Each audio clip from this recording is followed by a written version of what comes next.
Bismillahirrahmanirrahim. Assalamualaikum warahmatullahi wabarakatuh. Innal hamdalillah nahmaduhu wa nasta'inuhu wa nastaghfiruhu wa nastahdihi wa natubu ilaihi wa nastansiruh wa na'udzu billahi min shururi anfusina wa sayyiati a'malina. Man yahdihillahu fala mudilla lahu wa man yudlil fala hadiyalah. Asyhadu an la ilaha illallah wahdahu la syarika lah wa asyhadu anna Muhammadan abduhu wa rasuluhu la nabiyya wa la rasula ba'dah, amma ba'd. Fa ya rabbi zidni ilma warzuqni fahma, rabbi shrah li sadri wa yassir li amri wahlul 'uqdatam min lisani yafqahu qawli. Subhanaka la ilma lana illa ma 'allamtana innaka antal alimul hakim. Jamaah kaum muslimin dan muslimat rahimakumullah. InsyaAllah kita akan lanjutkan tafsir surat Al-Kahfi ayat yang ke-83. Masih berkaitan dengan siapakah yang dimaksud dengan Dzulqarnain. A'udzubillahi minasyaitonirrajim. Wa yas'alunaka an Dzulqarnain qul sa'atlu 'alaikum minhu dzikra.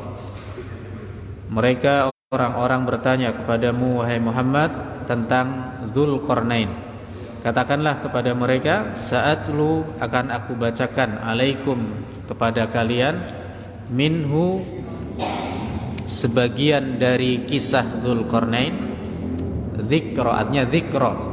Minhu dari Dzulqarnain, sebagian dari Dzulqarnain, dzikra berita tentang Dzulqarnain. Jadi sebagian. Karena Allah tidak memberitakan secara detail, komplit ya. Dari A sampai Z tentang kisah dari Dzulqarnain, disahkan sebagian dari kisah Dzulqarnain ini. Di mana kita kemarin sudah bahas tentang siapakah yang dimaksud dengan Dzulqarnain ini, yang dikuatkan oleh Ibnu Katsir bahwasanya adalah seorang lelaki yang hidup di masa Nabiullah Ibrahim alaihissalam dan tawaf bersama beliau di Baitullah.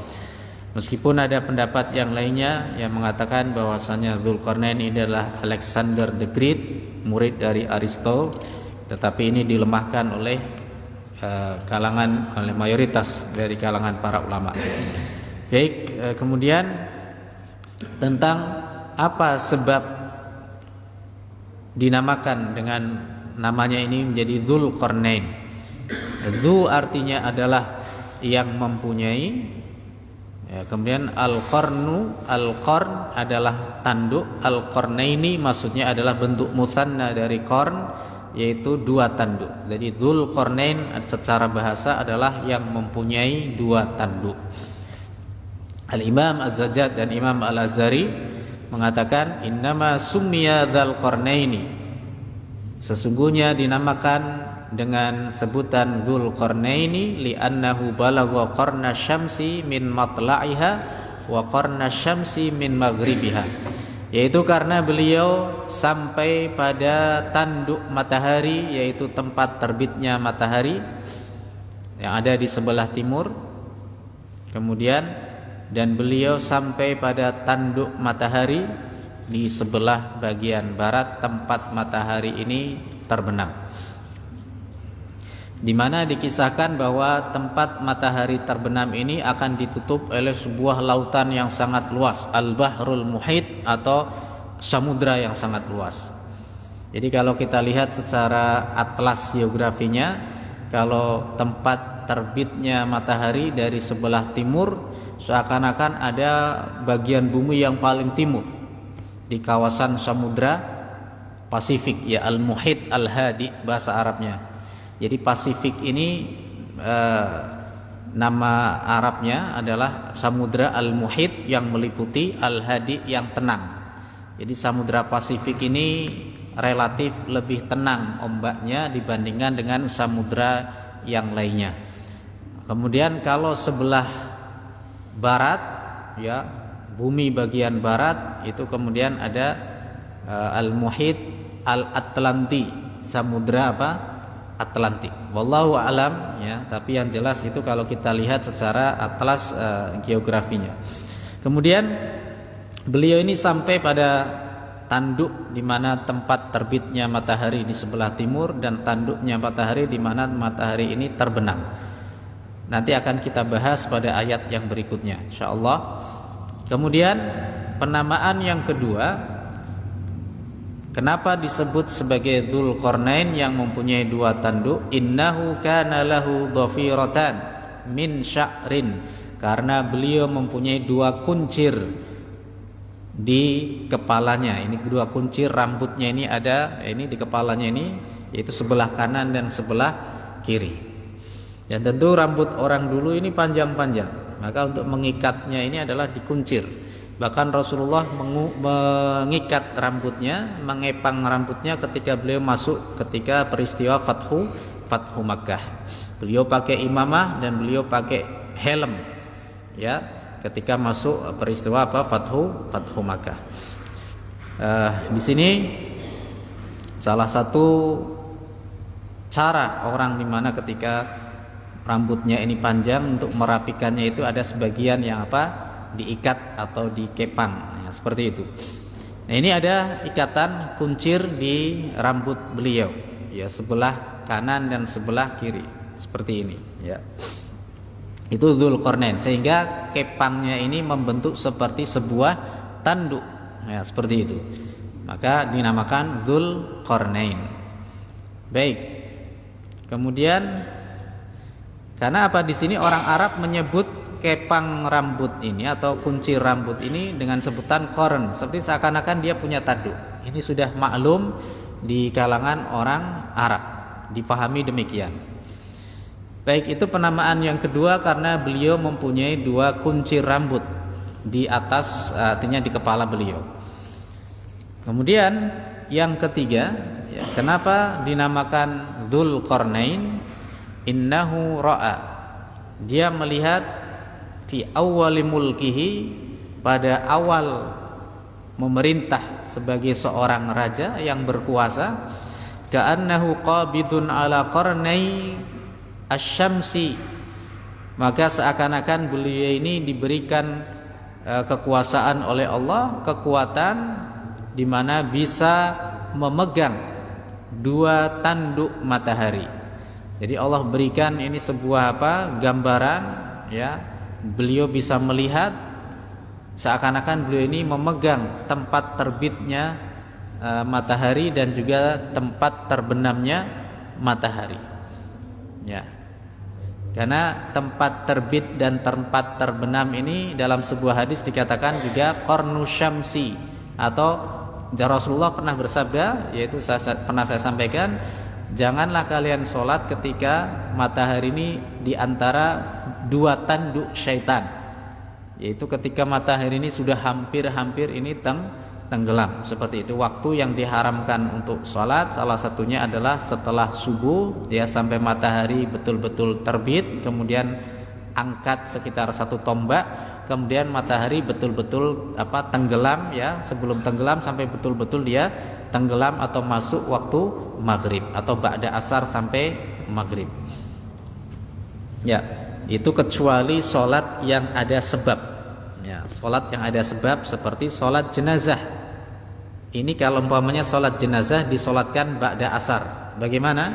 Maka tetap boleh karena ada sholat dzatu sabab, sholat yang mempunyai sebab. Jadi asalnya ini tidak boleh asalnya, tapi karena ada sebab, yaitu ada jenazah yang harus disolatkan. Kasihan kalau nggak disolatkan. Gimana? Nggak boleh sholat setelah asar, kasihan jenazahnya. Ada juga orang yang punya keyakinan dia ketika ada jenazah didatangkan sebelum asar, ya, kemudian rencana mau disolatkan pas didatangkan itu pas asar, ya, sehingga ditanya temannya, kamu nggak sholat asar kenapa berjamaah? Padahal dia takziah, karena saya takut dosa sholat nanti sholat jenazahnya ini ada sholat setelah asar, sehingga dia rela tidak sholat asar, dia sholat jenazah duluan, sholat asarnya setelah takziah jam 5 sore. Nah ini juga nggak tepat, ya kan? Lalu dia sholat asar dulu, karena sholat ada sebabnya, yaitu sebabnya ada jenazah, maka dibolehkan, ya, seperti itu. Baik, jamaah sekalian rahimakumullah. Jadi yang ketiga, karena beliau ini melihat di awal ketika beliau berkuasa ini seakan-akan beliau ini memegang mencengkeram, yaitu 2 tanduk matahari, maka dinamakan dengan Dzulqarnain. Yang keempat dinamakan Dzulqarnain, kana lahu qarnani tahta imamatihi. Beliau ini punya 2 tanduk di bawah imamahnya. Imamah ini kayak semacam surban yang menutupi ini kepala. Itu namanya imamah. Kalau pengikatnya yang hitam-hitam itu pengencangnya namanya iqal. Ya, jadi itu imamah. Ya, penutup kepala. Jadi ada 2 tanduk. Ya, jadi dimungkinkan 2 tanduk ini dimaksudkan adalah yang ada bisa karena kuncir di rambutnya, dan juga karena ada benjolan di kepalanya itu. Ya, ini jadi ketika pakai imamah penutup kepala, kemudian terlihat ada yang artinya yang menjendol itu kan dari atas kepala beliau. Kemudian yang kelima, innahu da'a ilallahi fashajjahu qaumuhu ala qarnih thumma da'a ilallahi fashajjuhu ala qarnihil akhar. Dalam sebuah riwayat, Dzulqarnain ini pertama kalinya dakwah kepada kaumnya, kemudian dipukul kepalanya sehingga beliau ini meninggal dunia. Allah hidupkan kembali dan dipukul lagi kepalanya sebelah yang kirinya, artinya sebelah sini. Dan Allah hidupkan kembali, dan yang ketiga kalinya beliau bisa berdakwah dan melalang buana dari barat sampai ke timur. Sehingga inilah disebut dengan Dzulqarnain, ya, karena dipukul kepalanya yang sebagian ini sebelah depan, ini yang bagian kanan, kemudian sebelah kiri. Ya, jadi kepalanya ini pecah, kan seperti itu, dipukul sama kaumnya. Ya, kemudian beliau meninggal dunia. Kemudian Allah hidupkan kembali, ya, sampai kedua kalinya, kemudian bisa berdakwah, ya, kepada kaumnya. Itu adalah pendapat yang kelima. Jemaah sekalian rahimakumullah, pendapat yang keenam, innama summiya bidzalika, dinamakan atau diberi nama dengan Dzulqarnain li'annahu karimut tarafain, karena beliau ini sangat pemurah kepada 2 belah pihak. Ada 2 kubu yang beliau ini suka memberi. Beliau suka memberi kepada kedua kubu ini. Min ahli baitin dari anggota keluarga beliau, min kibali abihi wa ummih, dari arah saudara dari ayah beliau dan saudara dari ayah ibu beliau. Jadi kita lahir dari seorang ayah dan ibu, ya. Kemudian kita saudara-saudaranya ayah itu adalah saudara kita, dan saudara dari ibu kita juga saudara kita. Terkadang yang jadi masalah, ada orang yang lebih kecenderungannya kepada siapa? Ada yang lebih dekat hanya kepada keluarga ibu saja. Ada yang cenderung lebih dekat kepada keluarga dari ayahnya saja. Harus kita ini mampu memaksimalkan silaturahim kita kepada kedua belah pihak tersebut. Ya, karena apa? Bisa jadi fitnah. Orang kalau hanya cenderung kepada satu pihak dari ibu saja, maka fitnah. Seakan-akan ini saudaranya dari pihak ayah, kok beda ya dia kalau sama kita, dan seperti itu. Maka kita harus mampu membuka diri kita, bersilaturahim dengan saudara-saudara kita, apapun itu, siapapun dari pihak ayah ataupun dari pihak ibu. Sehingga beliau ini adalah orang yang karim. Karim ini apa? Mulia karena suka memberi. Jadi berbeda dengan syarif. Kalau syarif ini mulia karena pangkat, jabatan, nasab, ya, keturunan, ini syarif. Tapi kalau karim itu mulia karena lebih suka memberi. Ya.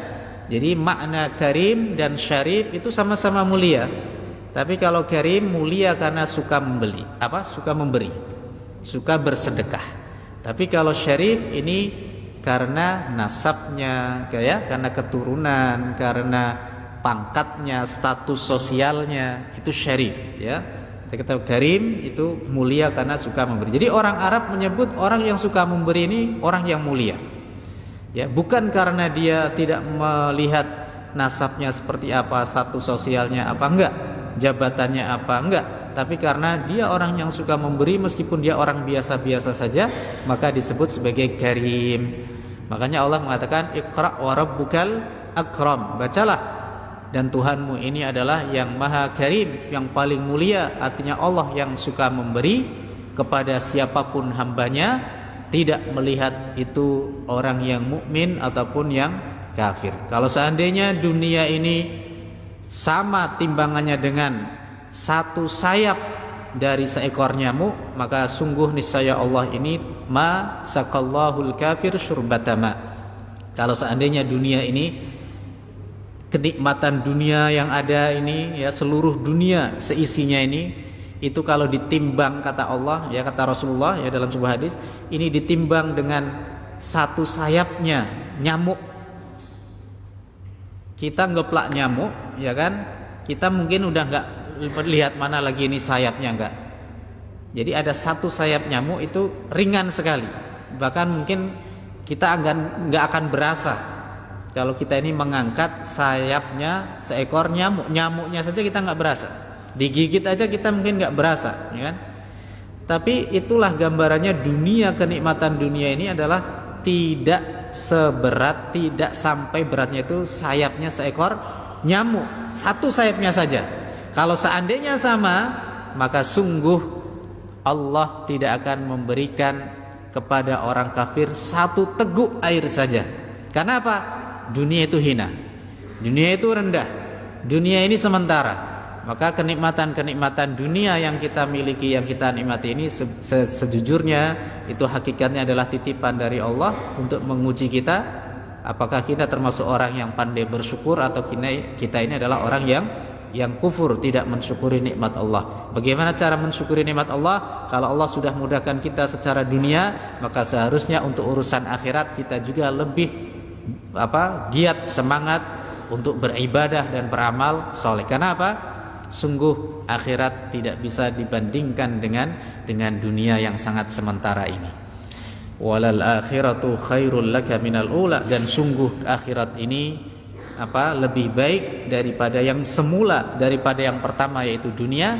Wal akhiratu khairu wa abqa, dan akhirat itu lebih baik dan lebih kekal abadi. Jamaah sekalian yang dimuliakan oleh Allah, itulah Dzulqarnain. Dinamakan Dzulqarnain karena beliau ini karimut tarafain.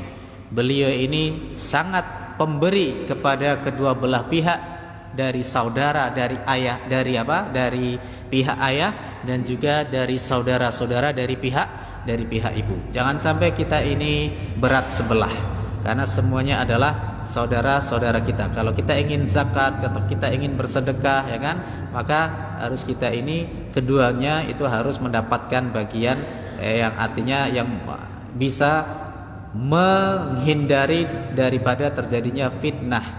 Karena kita harus pandai-pandai menjaga silaturahim kita dengan saudara-saudara kita, baik dari pihak ayah ataupun dari pihak ibu. Jangan kita berat sebelah. Kemudian penamaan yang ketujuh, ya. Kenapa dinamakan dengan Dzulqarnain, yang mempunyai dua tanduk? Jadi Qarnun yang kedua maknanya selain tanduk adalah abad. Jadi abad. Jadi Qarnun ini makna yang lain dari tanduk adalah abad. Satu abad berarti berapa? 100 tahun. Jadi Qarnain bentuk musananya bentuk dua, berarti 2 abad. Jadi Dzulqarnain orang yang mempunyai 2 abad. Maksudnya apa? Dia hidup itu lebih dari 2 abad, atau dia hidup sampai 200 abad di masanya itu. Li'annahu inqarada fi waqtihi qarnani minan nasi wa huwa hayy. Orang-orang yang 2 abad hidup bersama beliau ini sudah meninggal dunia, tapi beliau masih hidup. Itulah dinamakan dengan Dzulqarnaini, yang mempunyai usia sampai 2 abad. 1 abadnya 100, berarti 2 abad berarti 200. Itu. Jadi yang orang-orang yang hidup di masanya udah pada meninggal dunia. Tapi Allah panjangkan usianya karena satu misi, beliau ini akan menaklukkan bumi, seluruh bumi, bagian barat dan juga bagian timur. Jamaah sekalian rahimakumullah,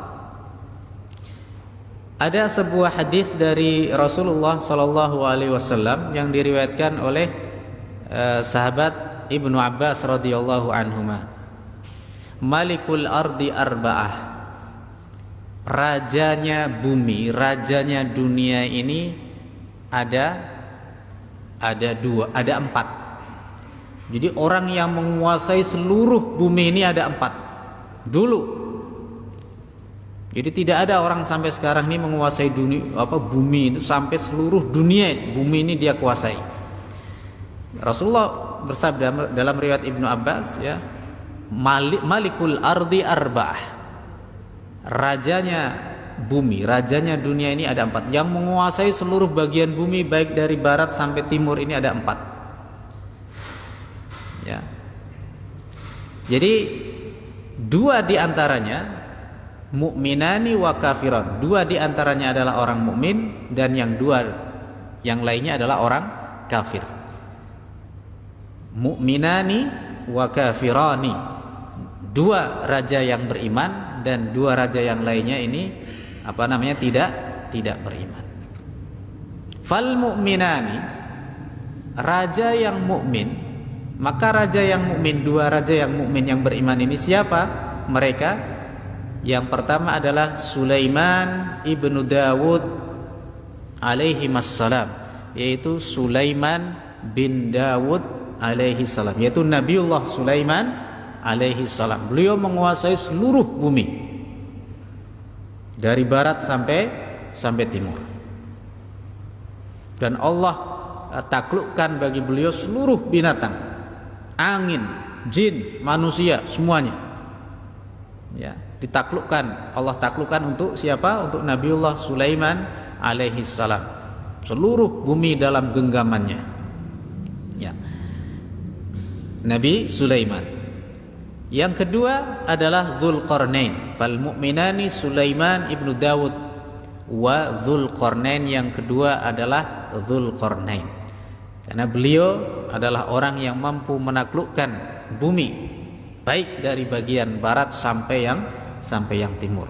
Bahkan dalam sebuah riwayat Dzulqarnain ini dikatakan mempunyai kemahiran atau skill bahasa. Setiap kaum yang beliau datangi itu beliau bisa berbicara dengan bahasa, kecuali nanti kisah yang terakhir ada la yakaduna yafqahuna qaula, yaitu bertemu dengan Ya'juj dan Ma'juj, ada bertemu dengan kaum yang mereka ini tidak faham, hampir tidak faham dengan bahasa manusia. Ya, akhirnya nanti beliau bikin tembok itu kan. Ya, itu nanti pada kisahnya. Nah, jamaah sekalian rahimakumullah, jadi dua raja yang beriman ini, yang pertama adalah Nabiullah Sulaiman bin Dawud alaihi wassalam, dan yang kedua adalah Dzulqarnain. Ini raja yang menguasai seluruh bumi. Wal kafirani, dan raja yang kafir yang menguasai seluruh dunia ini, ya, seluruh bumi ini, yaitu ada dua juga. Disebutkan Namrud, yaitu yang pertama adalah Namrud, Raja Namrud yang hidup di masa Nabi Ibrahim alaihis salam, di mana seorang raja dari Babil, yaitu Babilonia, sekarang ada di wilayah Irak, ya kan? Itu Raja Namrud itu menguasai seluruh bumi. Maka kalau kita bandingkan Namrud sama Firaun, itu kekuasaannya masih besar Namrud. Ya. Firaun ini baru menguasai Mesir, tapi sombongnya juga luar biasa. Alaysa limulku Misra wa hadhil anharu tajri min tahti afala tubsirun. Wahai kaumku, bukankah aku ini mempunyai kerajaan Mesir dan ini sungai-sungai mengalir di bawahku? Karena istananya Firaun ini tinggi. Ya. Dalam sebuah riwayat dikatakan di saat terjadi banjir besar, ya, setelah kekalahan para tukang sihirnya Firaun ini ada banjir besar. Maka di situ Firaun ini termasuk yang tidak tenggelam istananya karena saking tingginya. Nah, ini Namrud ini kekuasaannya lebih dahsyat daripada Firaun. Nah, ini raja yang pertama yang kafir yang menguasai seluruh bumi adalah Namrud. Yang kedua adalah Bukhtansar, Raja Bukhtansar. Ini seorang raja juga, dalam riwayat dikatakan Raja Babilonia juga, atau yang nama sejarahnya itu nama latinnya disebut Nebukadnezar, ya, Raja Nebukadnezar. Jadi Raja Nebukadnezar atau Raja Bukhtansar ini pernah menaklukkan Baitul Maqdis. Ya. Saat itu ada seorang nabi, ya. Namanya adalah nama nabinya kalau tidak salah Naba Armia, yaitu ada seorang nabi itu yang menguasai Baitul Maqdis. Kemudian sebenarnya sudah diberikan wahyu oleh Allah bahwasanya ada nanti sebuah penyerangan dari Raja Bukhtansar atau Nebukadnezar ini, maka bersiap-siaplah. Beliau sampaikan kepada kaumnya, tapi kaumnya tidak menggubris. Maka waktu yang dijanjikan Allah itu pun datang, sehingga Raja Nebukadnezar ini membawa pasukan yang sangat besar dan memukul habis kaum muslimin yang ada di sekitar Baitul Maqdis dan menawan sedikitnya 90.000 kaum muslimin dari kalangan laki-laki dan juga perempuan juga anak-anak, lalu dijadikan sebagai budak oleh Raja Nebukadnezar ini. Karena apa?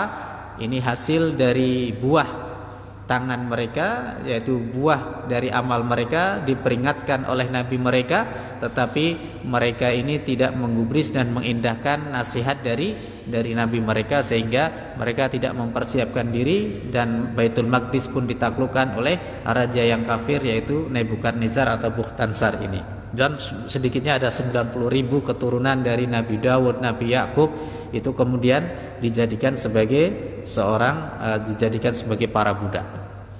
Nah, jadi itu Malikul Ardi Arba'ah, rajanya bumi, seluruh bumi ini ada 4, mukminani wa kafiron. 2 orang raja ini beriman, yaitu yang beriman adalah Sulaiman bin Dawud, dan yang kedua adalah Dzulqarnain. Dan 2 raja yang kafir adalah Namrud dan Bukhtansar atau Raja Nebukadnezar. Jamaah sekalian yang dimuliakan oleh Allah Subhanahu wa taala, itu yang ke-7.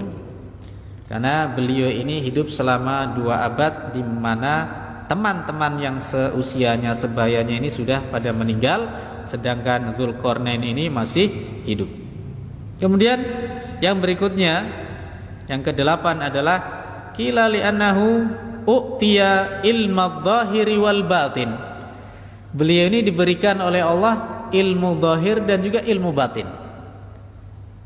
Ya, diberikan ilmu ya seperti ilmu yang kasat mata, syariat, hukum-hukum syariat, dan juga ilmu-ilmu yang sifatnya ini ma'rifat. Ya, seperti ilmunya Nabiullah Khidir alaihi salam. Ya, Nabi Musa menguasai ilmu-ilmu yang zahir, tapi Nabi Khidir mempunyai ilmu-ilmu yang batin, tahu akan kejadian-kejadian yang belum terjadi. Yang Allah berikan ini ilmu sebuah ilmu yang mana kata Nabi Khidir, aku mempunyai ilmu yang kau tidak memilikinya, dan kau mempunyai ilmu yang aku tidak menguasainya, seperti itu. Makanya jemaah sekalian rahimakumullah, para orang alim ya, orang-orang alim ini sebenarnya saling melengkapi. Jadi jangan sampai dijadikan orang alim ini sebagai pentas untuk adu kepintaran, kemudian adu ini mana yang hebat, bukan seperti itu. Bisa jadi saya tidak tahu, tapi ustadz yang lainnya tahu dalam urusan itu, atau ustadz yang lainnya tidak tahu, tapi saya tahu. Maka dalam hal ini melengkapi satu sama lain.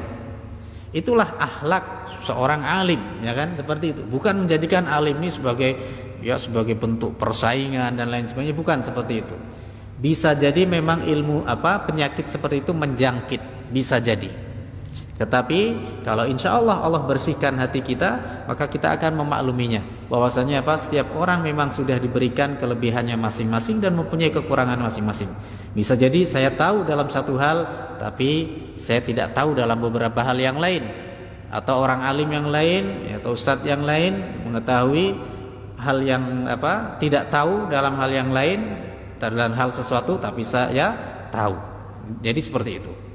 Jamaah sekalian yang dimuliakan oleh Allah. Jadi ada yang mengatakan riwayat bahwa Raja Dzulqarnain ini diberikan oleh Allah ilmu yang nampak dan ilmu yang tidak tampak, ilmu zahir dan ilmu yang batin, atau dalam bahasanya itu adalah seorang yang kasyaf, ya, orang yang bisa melihat dengan pemberitahuan dari Allah Subhanahu wa taala. Wallahu a'lam bihada, ya. Itu ada alasan yang mengatakan demikian. Itu yang ke-8. Jadi 2 tanduk yang dimaksud adalah tanduk yang pertama adalah ilmu yang zahir, dan tanduk yang kedua adalah ilmu yang sifatnya batin, yang tidak tampak. Jamaah sekalian rahimakumullah, yang berikutnya yang ke-9, li'annahu dakhalan nura wa dhulmah, karena beliau bisa masuk pada cahaya dan kegelapan. Jadi Dzulqarnain ini bisa masuk menjelajah tempat yang ada terang cahayanya atau tempat yang gelap gulita sekalipun. Jadi Masya Allah. Ini nanti ada riwayat yang menjelaskan pada kisah berikutnya, beliau ini bisa berjalan di tengah kegelapan malam, ya, tanpa penerangan. Ini artinya beliau diberikan kekuatan oleh Allah, di tengah kegelapan malam beliau bisa berjalan, apalagi di siang hari seperti itu. Maka yang dinamakan di sini mempunyai 2 tanduk Dzulqarnain adalah tanduk yang pertama adalah gelap, dan tanduk yang kedua adalah tanduk terang benderang. Artinya beliau bisa berjalan di tengah kegelapan malam dan juga apalagi di tengah siang bolong seperti itu, ya. Itu namanya 2 tanduk yang dimaksud pada pengertian yang ke-9. Kenapa beliau dinamakan sebagai Dzulqarnain? Beliau bisa berjalan di tengah gelap dan juga yang terang benderang. Kemudian yang berikutnya yang ke-10, ya. Qila li'annahu maliku Faris war Rum. Beliau ini dinamakan Dzulqarnain karena beliau adalah penguasa Persia dan Romawi. Karena orang Arab tahu betul waktu itu di masa Rasul sallallahu alaihi wasallam ada 2 imperium besar negara adidaya, yaitu Persia dan Romawi.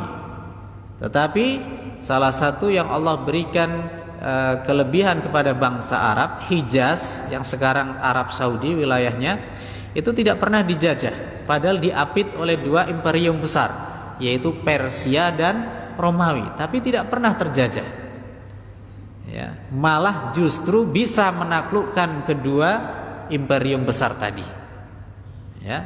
Di masa sahabat Umar Ibn Khattab bisa menaklukkan Damaskus, ya kan, dan juga bisa menaklukkan Persia, ya kan, seperti itu pada perang Qadisiyah.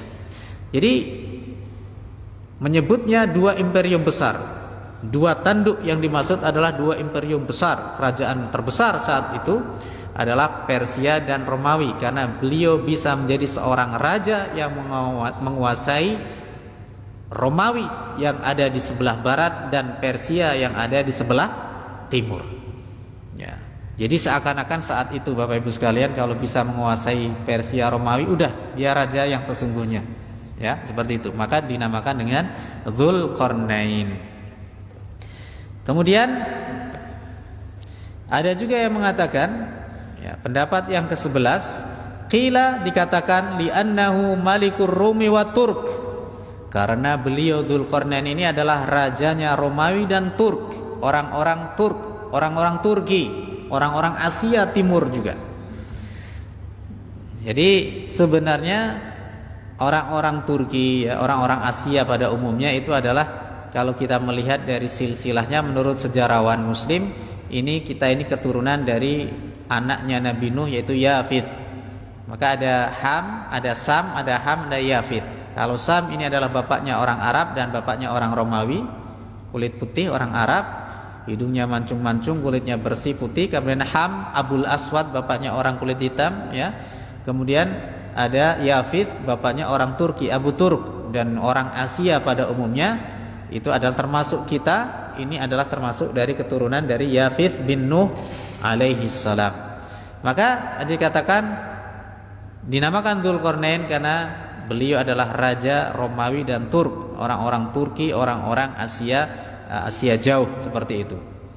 Kemudian pendapat yang terakhir yang ke-12 adalah waqila innahu kana litajihi qarnan, karena beliau mempunyai sebuah mahkota yang mahkotanya ini ada 2 tanduknya. Ya. Seperti apa mahkotanya? Ada 2 tanduk ini. Maaf, mungkin kita terbayang seperti helmnya orang-orang Viking, orang-orang Norwegia. Wah, gitu ya. Orang-orang Viking ini kan helmnya kayak gini, perang. Kalau perang ini apa? Ada 2 tanduk. Ini ada kaitannya. Ada juga sejarawan yang mengatakan memang seperti itulah tanduknya mahkotanya Raja Dzulqarnain. Karena nanti ada satu pembahasan di mana Dzulqarnain ini menjumpai satu kaum yang kaum ini tidak ada penutupnya. Ada yang mengatakan tidak ada penutup ini maksudnya adalah tidak punya rumah. Mereka itu tinggalnya hanya di gua-gua, ya. Kemudian mereka tidak punya baju, ya. Mereka ini nggak pakai sendal, ya, telanjang, ya seperti binatang, ya seperti itu. Dan ada juga mengatakan lam naj'al min duniha sitra, min dunihim sitra, ini kami tidak jadikan bagi mereka ini kaum itu adalah sitra, penutup. Ini adalah karena selalu siang. Jadi hampir 24 jam itu hari, satu hari ada 24 jam, satu hari sehari semalam. Itu hampir siang itu selalu ada siang. Artinya malam itu hanya sebentar saja. Itu ada di negara-negara Skandinavia. Negara-negara Eropa yang di utara itu siangnya itu bisa 23 jam. Sampai mereka itu bikin kalau mau malam ini matikan lampu itu di rumah bikin malaman gitu kan. Kenapa? Mereka siangnya itu sampai lebih dari 20 jam. Nah, seperti itu. Makanya tidak kami jadikan penutup baginya karena pas selalu terang. Karena malam ini adalah penutup, maka karena kami tidak jadikan bagi mereka ini penutup, maksudnya apa? Selalu siang, terbuka terus, terlihat terus. Wallahu a'lam. Ini ada sejarawan yang mengatakan demikian, tapi insyaallah kita akan bahas sepenggal-penggal kisah satu demi satu dari kisah Dzulqarnain ini. Jadi kul sa'atlu 'alaikum minhu dzikra. Katakanlah wahai Muhammad, ya katakanlah kepada orang-orang Yahudi tadi, sa'atlu 'alaikum minhu dzikra, akan aku bacakan kepada kalian berita tentang Dzulqarnain. Ya, ada riwayat dari Ibnu Abi Hatim meriwayatkan dari Imam As-Suddi.